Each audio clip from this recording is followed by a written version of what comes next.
Ko sunanki waye? Nana. Sunanki Nana? Me a kunnenki? Ka tattara min hulana. To me a kunnenki? Nana. Me a kunnenki ya fito miki? Allahu. Allahu ne ya fito miki? To zan iya gani? To kawo kunnan in gani ko? Zan gan shi, zan ga Allahu. To juya kunnan. To juya in gani ko? Allahu ne ya fito miki? Ikon Allah, gashi nan kuwa. Nana, me a kunnenki? Me a kunnenki?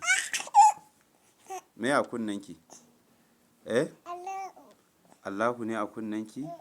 To dan daga in gani ko? Saboda masu kallo su gani, juya kunnan. Yawa daga. Yawa, ikon Allah. Nana, gashi nan kuwa ga Allahu nan ya fito. Nana, to juyo ɗayan mu gani. Juyo ɗayan kunnan.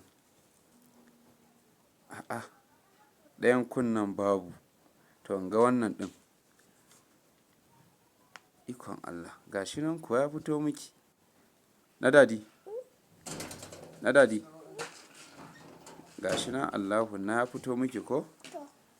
Na dadi. Yanzu kina so in tura jama'a wannan abun? Kina so in tura wa jama'a? To shi kenan, insha Allahu zan tura musu ko? Me ya fito miki a kunnan ma? Allahu ne? Allahu ne ya fito miki a kunnenki? To sannan ko na dadi? Yawa zan tura jama'a wannan ɗin ko? Ko? Yawa na dadi na.